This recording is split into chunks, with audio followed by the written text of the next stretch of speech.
Kita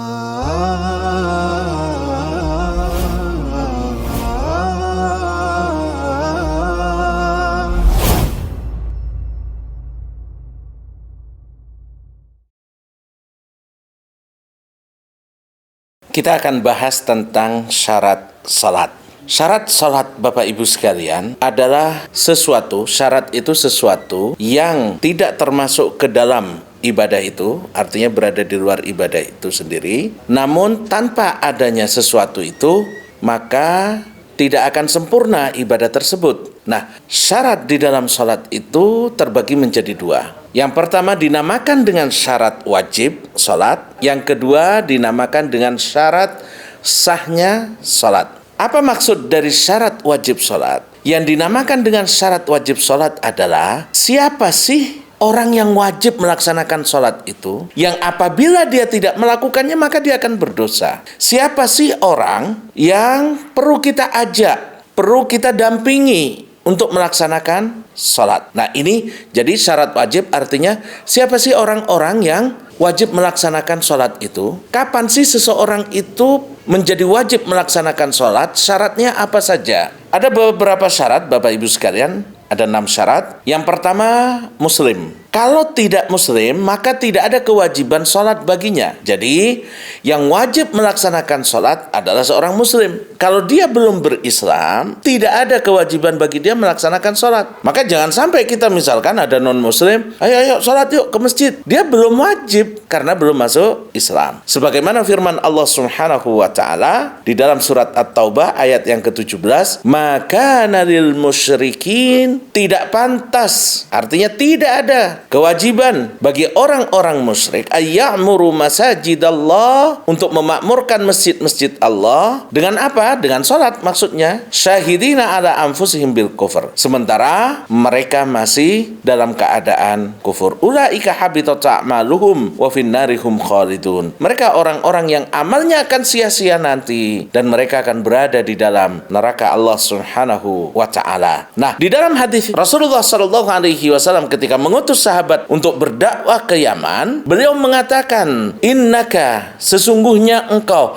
akan mendatangi sekelompok dari ahli kitab. Maka hendaknya awal yang engkau ajak mereka kepadanya adalah mengucapkan kalimat syahadat la ilaha illallah." Kalau mereka sudah bersyahadat, mereka mau masuk ke dalam Islam, maka beritahukan kepada mereka kewajiban salat. Jadi, kalau orang-orang belum masuk Islam, dakwah kita kepada dia, ngajak dia untuk masuk ke dalam agama Islam, bukan minta dia untuk sholat, karena mereka tidak wajib melaksanakan sholat. Yang kedua, seseorang akan wajib melaksanakan sholat apabila dia berakal. Orang yang tidak berakal karena gila misalkan, maka tidak ada kewajiban sholat bagi dirinya. Yang ketiga, syarat wajib adalah baligh. Seseorang akan wajib melaksanakan sholat apabila baligh. Kalau dia masih bayi, tidak ada kewajiban bagi dia. Dan ini ada di dalam hadis Rasulullah sallallahu alaihi wasallam, rufi'al qalamu an thalathatin. Pena itu yang mencatat amal manusia akan diangkat oleh Allah Subhanahu wa taala atas 3 golongan. Siapa? Orang yang tidur sampai dia bangun, kemudian bayi sampai dia bermimpi atau balik, orang yang gila sampai dia kembali akalnya.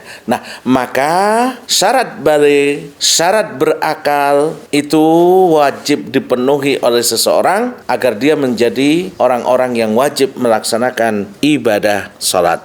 Yang berikutnya, suci dari haid dan nifas. Mereka yang haid atau nifas tidak wajib untuk melaksanakan salat. Kalau ada anak kita lagi haid, lagi nifas, nggak boleh kita wajibkan, harus salat. Apalagi sampai dipukul misalkan.